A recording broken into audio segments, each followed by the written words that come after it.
What's happening, people? Welcome back to the show. This is Niall, your host from the Upper Tier Podcast, Pro Wrestling Weekly. Another short video for you today. November the 9th.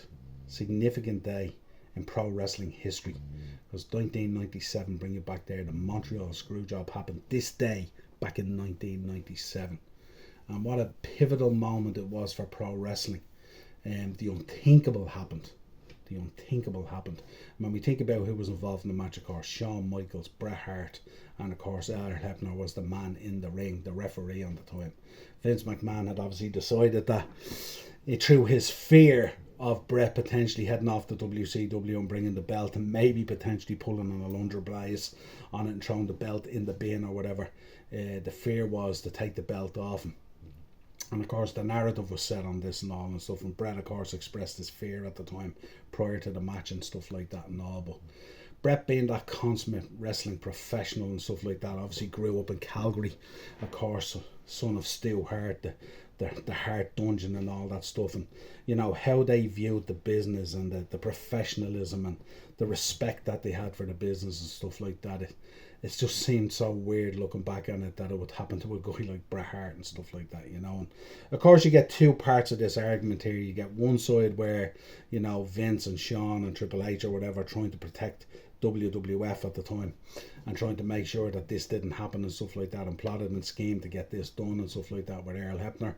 And then on the other side, if you have the Bret Hart fans and stuff like that who said Bret would have never done this and stuff like that, didn't want to drop the belt in Montreal, and you know, just he was happy to drop the belt a week later or whatever it was, but didn't want to drop it in Montreal in front of his own fans on his way out the door kind of thing, which you kind of get. That kind of respect for the fans and the hometown boy and all that kind of stuff. And then somewhere in the middle you get people who, you know, just sort of sit on the fence and go, well, Bret didn't want to do business and blah blah blah blah blah. And you know, to this day it's rallied along and rallied along and rallied along, and you know, the two boys kind of somewhat came back together and kind of hugged it out, I would say. But this has ran on for a long time, you know, and then you the tinfoil hat people coming out talking about how, oh, this was one of the biggest works in the business and stuff like that, and you know, 20-30 year work, whatever it was, you know, which is kind of insane to think about it. But I really wanted to talk more about the trajectory in which this sent professional wrestling and how it changed it and stuff like that, you know. The kind of, how would you describe it, the kind of honesty that was in there and stuff like that, and that kind of element of it, and that connection with wrestling and with the fans at the time, you know. And clearly it was, you know, WWF was going in a certain direction. It was getting a kind of edgier and stuff like that and all, and Bret didn't, you know, this wasn't for Bret really, you know. Bret was kind of, he was more a pillar of the art and stuff like that and all, and he wasn't really happy in the seedy kind of darky kind of direction the business was going in terms of storylines and characters and all that kind of stuff. Little did he know going to WCW wouldn't be that much different really and all, but there was really only 2 shows in town, and that's where he went, signed a big deal with WCW, went in. WCW really didn't know what to do with him and stuff like that and all, to be honest. And then of course we had the incident with Goldberg, the kick to the head, which caused multiple concussions. Bret had to sit out for a long time, ultimately got released because he couldn't wrestle anymore and ended up retiring, taking the insurance claim, and all the rest is history and stuff like that. But you know, there's significant little things in there as well that we talk about, you know, certain moments that shape your future, and you know, you take one path or another path, your life goes in a certain way and stuff like that. And Bret has always laid claim as well that if he had been in WWF at the time, that, you know, Owen wouldn't have passed away the way he did, because he wouldn't have allowed Owen to do what he did in the Kemper Arena, and that he wouldn't have allowed WWE to put Owen in that position, stuff like that. Will we ever know? Probably not. We don't know, because, you know, sometimes you feel like your life is mapped out and stuff like that. Is there an argument for it? Yeah. Is there an argument against it? Yeah. We just never know. And that sad story that Eric Bischoff tells and Bret tells as well, about how Bret was on the plane and Eric Bischoff had to go and tell him when he met him at the airport and stuff like that and all, and it must have been just horrific to lose your brother that way, and especially someone like Owen Hart, who was just a phenomenal human being and stuff like that. But it was certainly an interesting time, and certainly it's a huge day in the hearts and minds of wrestling fans worldwide.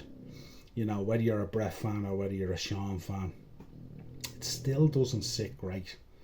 You know what I mean? Even 28 years on now. I think in 2 years' time it'll be 30 years on from the Montreal Screwjob. Absolutely insane where that time has gone to.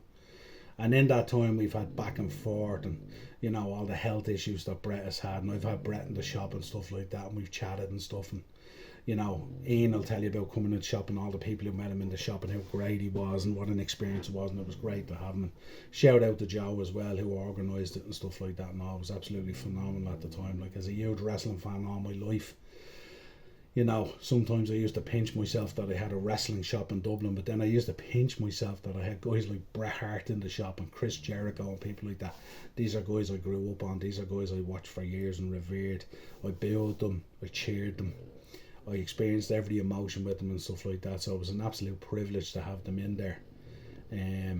But it was there was moments in those meetings and stuff like that where, you know, I looked at Brett, and we used to put Brett's matches on and stuff like that and all. If you check out on the channel, myself and Ian went back and we reviewed that match with Brett versus Owen and stuff like that. And I remember having some of those matches on in the shop when Brett was there for the signing, and he was looking up at the matches on the telly, and I could see in him he was totally zoned out. He wasn't in the shop anymore. His mind was back in the arena again, back in the middle of those rings, in those matches and stuff like that and all. And it was a surreal moment for me to experience it as well and stuff like that. Like, I have nothing but love and respect for Bret Hart. I know at times it's tough and stuff like that, and you hear a lot of the stuff coming out at the moment, because I'm a big Triple H fan as well, that shots are being fired and stuff like that and all, and I get it. Sometimes your life goes through certain waves and you feel certain ways and all that kind of stuff and all. But yeah, I still go back and I look at this every year around this time of year and stuff like that, and sometimes I'm in disbelief that it still happened and stuff like that. And if you go look at Wrestling with Shadows, and you see all the background to it and stuff like that, and if we talk about paranoia in the wrestling business, my God, when you look at that Wrestling with Shadows, that was paranoia ratcheted up by 1,000% on every level of all the people involved in that documentary. It was absolutely insane. And then even those uncomfortable moments in the corridors and all, where you see where people were in denial of not knowing what was happening, and you know, you hear Sean, my conscience is clean and all that kind of thing, I knew nothing and all this kind of thing, and you kind of knew, you know what I mean? And it was so tough for Brett to be disrespected that way in front of his own people on the way out the door to WCW. Must have been heartbreaking, absolutely heartbreaking. And yeah, and you know, Sean, the Heartbreak Kid, you know, so the glove fitted this time, unlike OJ. But yeah, it was a little bit I just thought I'd do a quick video on it just to share my thoughts and stuff like that and how I felt about it. And again, I felt about it differently at the time as well when you go back. So tell me in the comments, how did you feel about the Montreal Screwjob? But how did you feel about it back then, if you were watching wrestling back then, or when you reviewed it in previous times? And how have you changed, if you have changed your opinion on it? Now we're in 2025, 2 years away from the 30th anniversary of the Montreal Screwjob. Were you a Brett guy? Were you a Sean guy? You know, what was your thoughts on it? How do you feel about it? Let us know your thoughts in the comments. It's just a short video marking the occasion, of course, November the 9th, 1997, the Montreal Screwjob, a moment in history that shaped and changed the landscape of pro wrestling forever. Cheers, folks. Subscribe to the channel, hit the bell notification button, and drop a like on the video. Talk to you again real soon. Cheers.